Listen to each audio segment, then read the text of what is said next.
American conceptual artist working in a diverse practice of installation art to address topics of social justice, gentrification, and urban renewal. His practice is grounded in African American history and culture and includes sculpture, installation, music, performance, and often includes found materials. A Chicago native where he continues to work and live, he originally studied urban planning and ceramics at Iowa State University, later received his master's degree in fine arts and religious studies at the University of Cape Town in South Africa. These details are very important because he brings all of these components of his experiences and his education into his work. His religious degree, his work in ceramics, and his urban planning insight. And you'll see that in his comments and in our conversation. During the early days of the Great Recession, which some people say began in 2008 and was as deep and as profound as the Great Depression, Theaster began to focus on fostering improvement through art, starting in his own greater Grand Crossing neighborhood and expanding to other communities. He has effectively rejuvenated numerous abandoned buildings, transforming them into vibrant social hubs and cultural spaces. Among his most celebrated pieces, the Stony Island Arts Bank, the Black Cinema House, the Dorchester Art and Housing Collaborative, Archive House, Listening House, and he'll be talking about some of that here. The Dorchester project consisted of purchasing old, dilapidated buildings and renovating them into cultural institutions that celebrate the people and the culture of Chicago's South Side. Gates describes this project as real estate art, part of what he calls a circular ecological system, since the renovations of the buildings are financed in large part by the sale of sculptures and artworks that were created from the materials salvaged from their interiors. He also heads the Joint Enterprise Place Lab at the University of Chicago, which collaborates with the Public Policy School, Law School, Urban Design, Gender Studies, and Race to provide evidence-based analysis of the impact of these large-scale design projects. The recipient of major awards, he's shown extensively worldwide in Germany, Switzerland, Italy, Austria, Japan, Ontario, etc. Please, lastly, I want to make sure that I say, he is the founder of the nonprofit Rebuild Foundation and professor in the Department of Visual Arts at the University of Chicago. So please join me in welcoming Theaster Gates.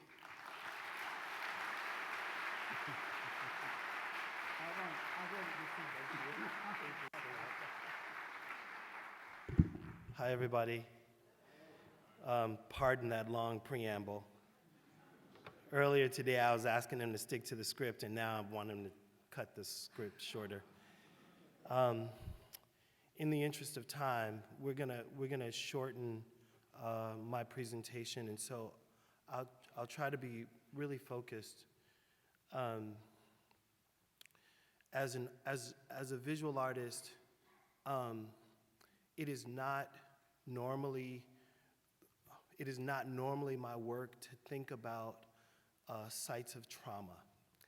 And in the case of the gazebo, which is this small structure that was adjacent to where the shooting happened with Tamir, I was asked to, by Sister Rice, give thought to what could happen with this object where people were coming to mourn and reflect, to be together, to ask questions of the city, to be angry, to be frustrated, to plan politically. And this site was in jeopardy of being torn down. And so my task was to come from Chicago to Cleveland, deinstall the gazebo, and give it a temporary home so that it could, let's say one day, be resurrected. And so my team and I, we brought the gazebo to Chicago, and we stored it at my studio for 2 years, and then for a year, we had it at the Stony Island Arts Bank, a public place, but we had it unbuilt, kind of like half-mast, not wanting to resurrect it for use, but to let the public know that there was this unresolved thing in our midst, and that the object in its unresolved was similar to a political situation unresolved, or a social situation unresolved, a death under-resolved, let's say. And we were able to engage an amazing team of builders in Chicago to work with us on this lawn adjacent to the bank to start to think about what to do, how to resurrect this gazebo. But this word resurrection to me is such an interesting one. And if I were to just think about biblical text, resurrection in this sense, like say this moment where Lazarus is in a tomb, he's dead for 3 days. Christ is like, look, I'm not gonna mess with Lazarus right now. Just let him be dead for a minute. And I started thinking, like, why would Christ, not immediately solve this problem when Lazarus was really sick and Mary first came to him and said, Jesus, look, my brother's sick. Can you help him out? We love each other. Like, heal him, fix it.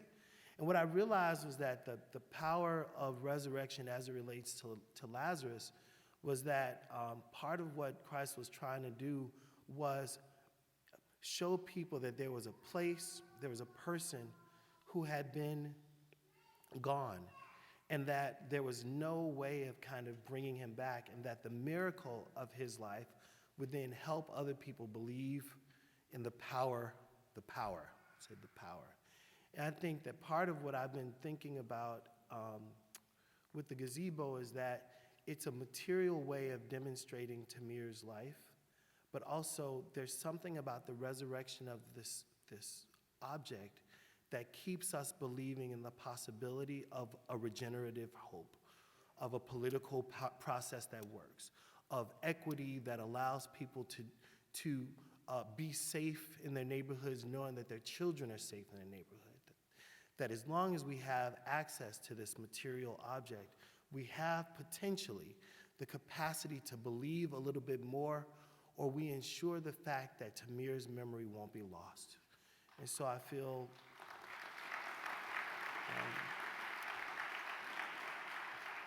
really thankful to you, Samaria, that you would trust my team and I in Chicago to be caretakers of this object. And the object doesn't come close at all to the grief that you feel about your son, but I feel like by being able to be present with this site, developing love, creating peace around this site, that people will not forget Tamir. And that I'm happy that Chicago is the temporary home, but I'm even more excited for the fact that when it comes back to Cleveland, people will have a renewed awareness of this thing, and that people who were too ashamed or too uncomfortable to deal frontally with the fact that your son was killed, they'll have a reminder that helps them deal with that. Thank you all very much.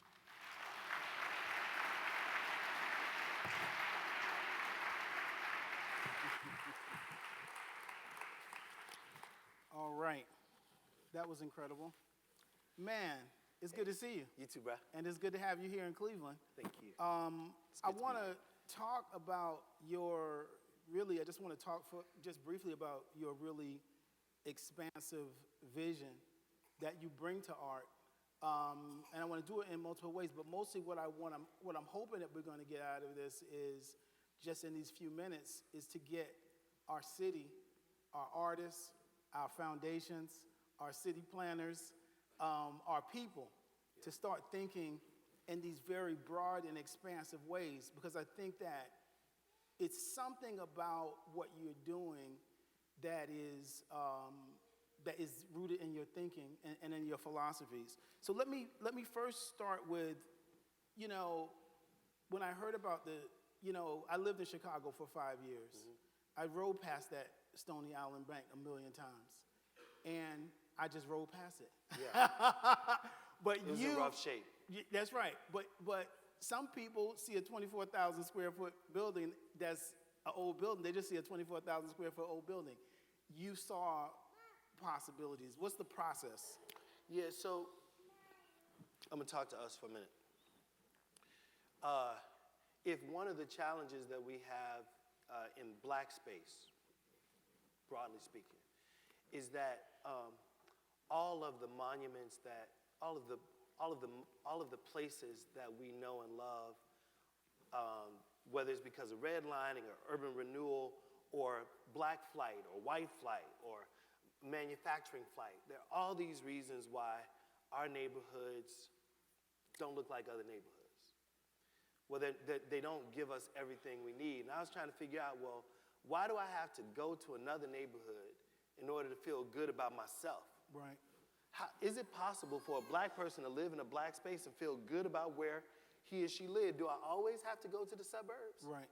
Do I always have to go to Oak Park or Maywood or Winnetka? Why I always got to go somewhere else? And then at what point do we start to say, this is our space. Nobody else wants it. The property values are really low. There's a lot of good we could do here, but the moment that we have the resources, we're like, well, my daughter needs to go to a better school. Right. It's not safe. And so I was kind of in this conundrum of, at the moment that I had enough resource to live somewhere else, that's also the exact moment where I could be of more use to the place where I live. Right?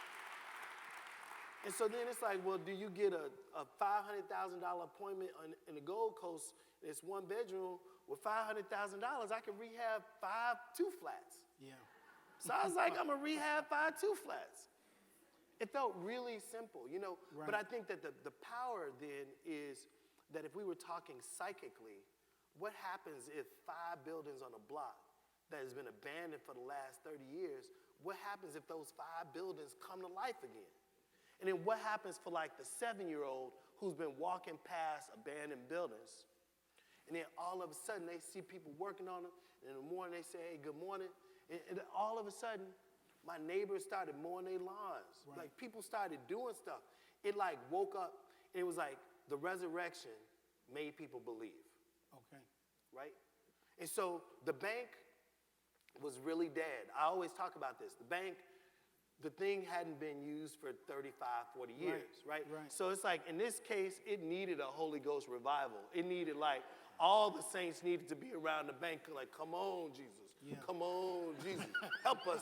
You know what I mean? Right. And so and I remember the day that the windows were installed in the bank. Nothing had happened inside the building, but we power washed the exterior. We were putting the foundation stuff in the building. Right. We put the new windows in. Traffic paused. Like, it was like we created a rush hour. Right. Because people were like, you know what I mean? Yeah. And it was like, and it slowed down the work. And so I think that part of what I've been trying to do is activate these buildings so that we believe in black space again. Okay.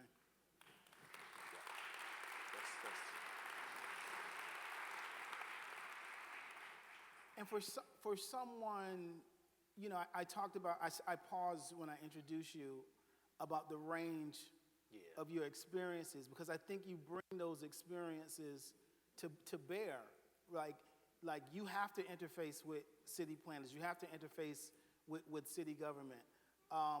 What were the experiences that you'd already had that most come to mind when you started to think about retrieving the gazebo from being destroyed? Yeah. So a couple things happened that are interesting for me in Cleveland. This sister named Kate.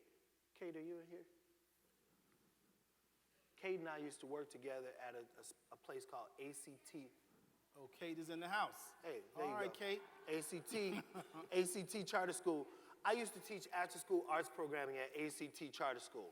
Where is that? People In don't know that, Chicago? on the west side. Okay. So I would go to my day job at the Chicago Transit Authority. Right. And then after work, you know, I got permission to like teach pottery at this west side school.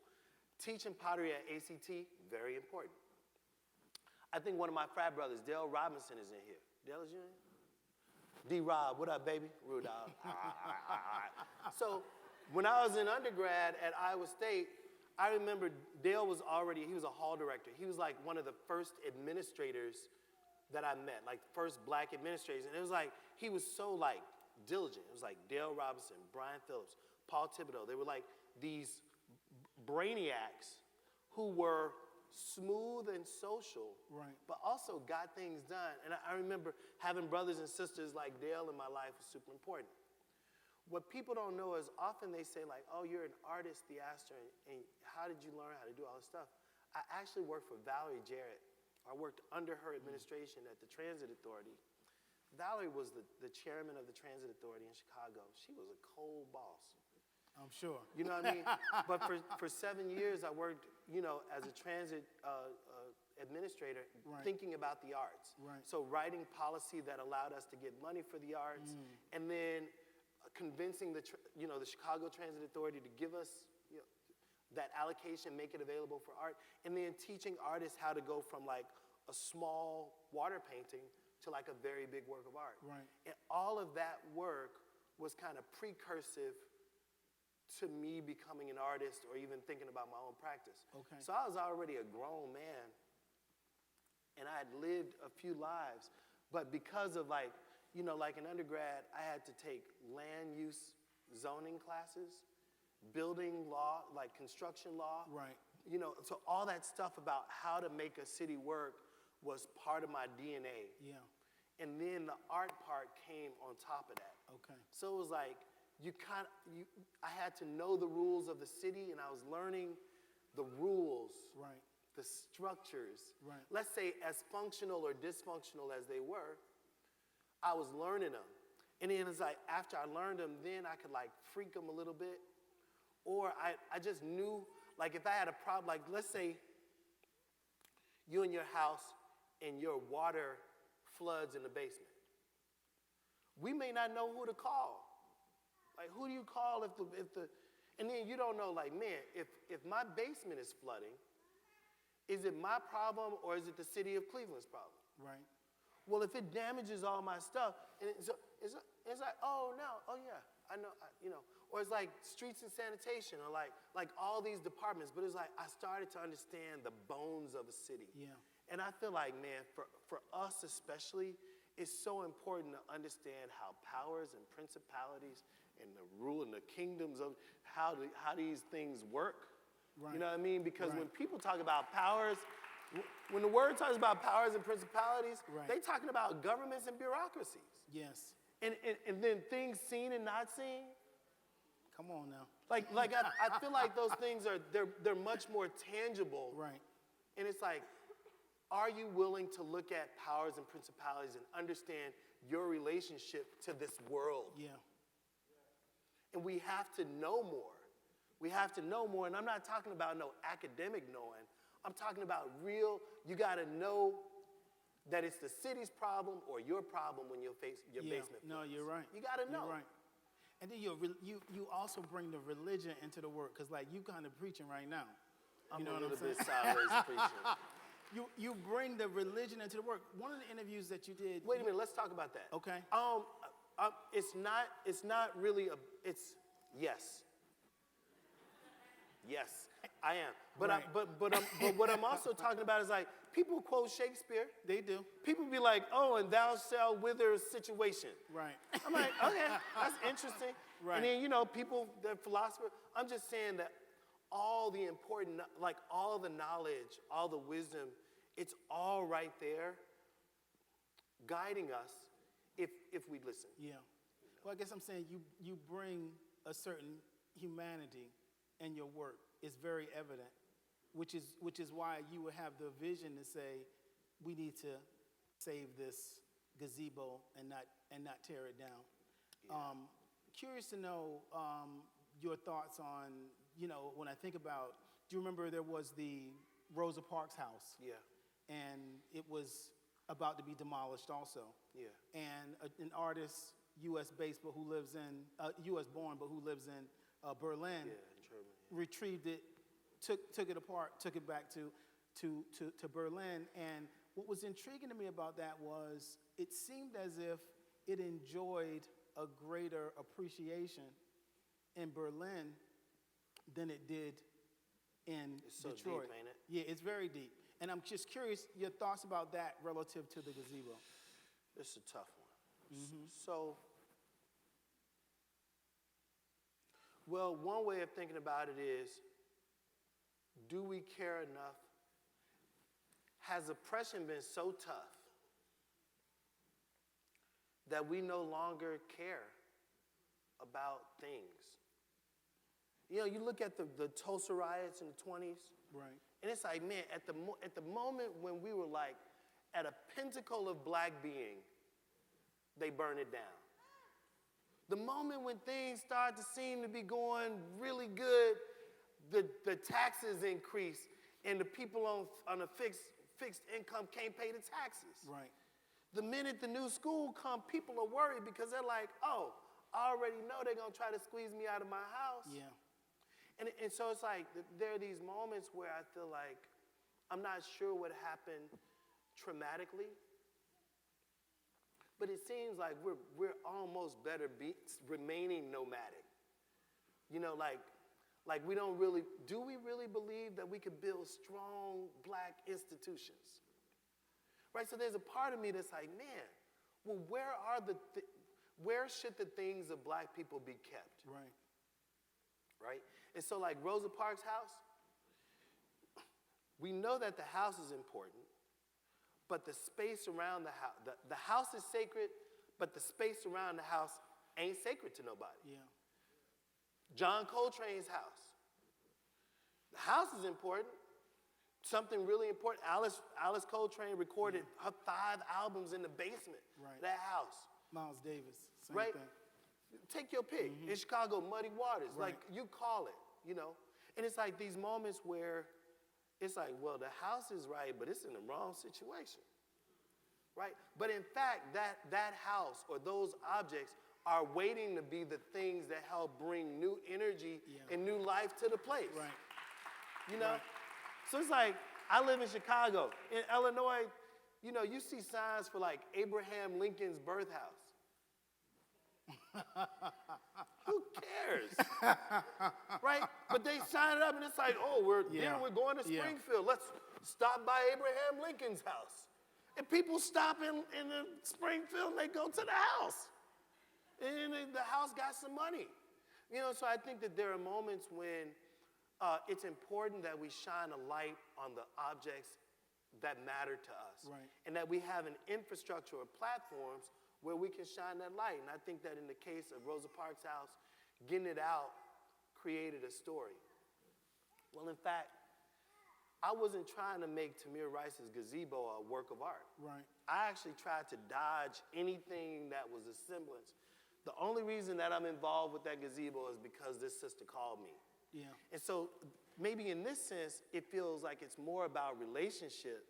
And it's about a relationship. And in this case, a sister in Cleveland has the ability to call an artist she don't know. Right. Because she needs help, she needs some tools. And so it's like, well, this is just about being cousins all over the country. Right. And we should be able to call each other. Like, I love the fact that Ava DuVernay, people call Ava and they say, hey, Ava, I got a good story.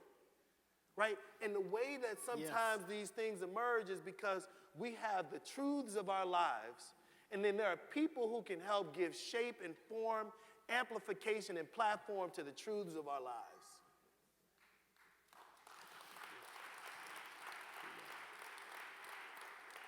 I want you to talk about your artistic vision in terms of